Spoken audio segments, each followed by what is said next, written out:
begs the question, if they can't get Build Back Better, you know, how could they pass something like this? Welcome to Reporter's Notebook, where we talk to the Washington Examiner's top journalists about the stories breaking on their beats.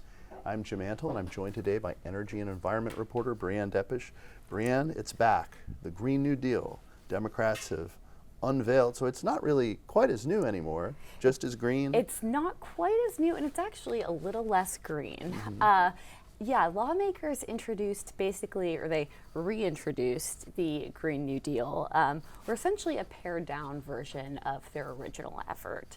This essentially seeks to sort of funnel the federal funds from the Inflation Reduction Act into things that they said aligned with the core values of the Green New Deal, which, as we know, were a very, very wide variety of policy proposals.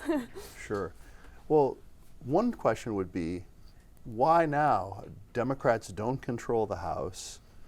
They really are not in a position in the Senate where they can kill off a filibuster. Yeah, I mean, where would this go? Yeah, it begs the question, if they can't get Build Back Better, you know, how could they pass something like this? They certainly have less, they hold a less strong Senate majority. Obviously, they do not hold the House. So they're seeing this, they're really just capitalizing on the Inflation Reduction Act and basically making the argument that the Green New Deal sort of laid the groundwork for that.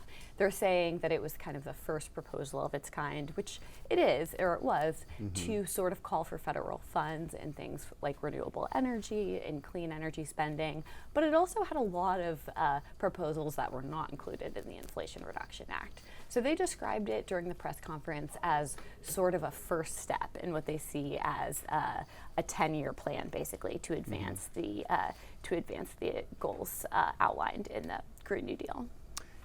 Is there also a part of this, though, that is trying to rebrand the Inflation Reduction Act as a climate bill, which to a large extent it was, but... Yeah, and that's a very interesting point. And I think that is, they really tried to sell it as a victory lap, right? They said it came about because of the Green New Deal. I think a lot of folks in the Biden administration would question that.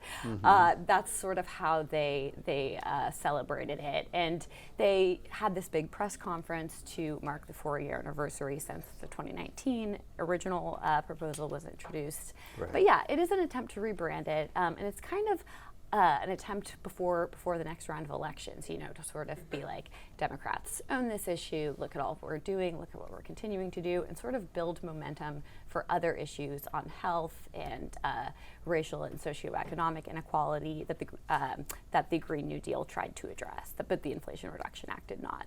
So there's a little bit of 2024 messaging going on here. Slightly, yes. Aspirational. Yes. One thing that they did talk about that was new was Ro Khanna of California and Markey introduced this basically sort of new legislation, but it's branded under the Green New Deal, and this would call on the federal government to fund climate disasters in the same way that they respond to hurricanes and other natural disasters.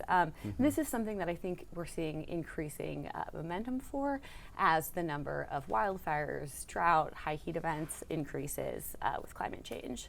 So whether or not what becomes of that legislation remains to be seen. But that was, I think, the really singular new policy development that was announced. So there's another sort of high heat development going on in Berkeley, yes. Home of the free speech movement, but maybe not part of the free gas stoves movement for very much longer. What's cooking there? Much to the chagrin of local officials, yeah. So the Ninth Circuit Court of Appeals basically overturned a lower circuit court ruling that basically it was a gas stove ban that the restaurant industry had challenged. Berkeley's was the first gas stove ban ever implemented or across the country, but since then a bunch of other cities and localities in California and the rest of the U.S. have tried to adopt similar models.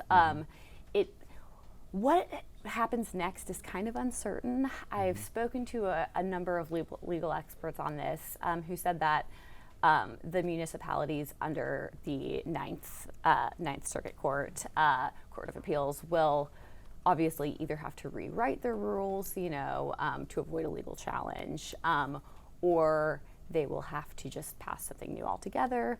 And then the other states on the East Coast and stuff could face their own legal challenges, and if it rises to the appellate court level, this could actually pave the way for the Supreme Court to take it up. Now, I thought when we first started having all of these stories about gas stove bans, we were reassured, if you like your gas stove, you can keep your gas stove, that these bans were not really something real. Has that changed, at least maybe at the local level? Well, interestingly enough, the whole argument, and this was the rationale that the Ninth Circuit Court used, was basically that DOE under this 1975 law is the entity that has the ability to regulate these types of appliances, gas stoves, furnaces, hot water heaters, etc. And so basically it was saying, that if anyone should implement this, it has to be the federal government, and that Berkeley was trying to preempt the federal government by initiating the ban. Sure. So, which the federal government has repeatedly stressed that it's not trying to do a ban of any kind. Right. This ruling sort of suggests that maybe they would be the ones that have to.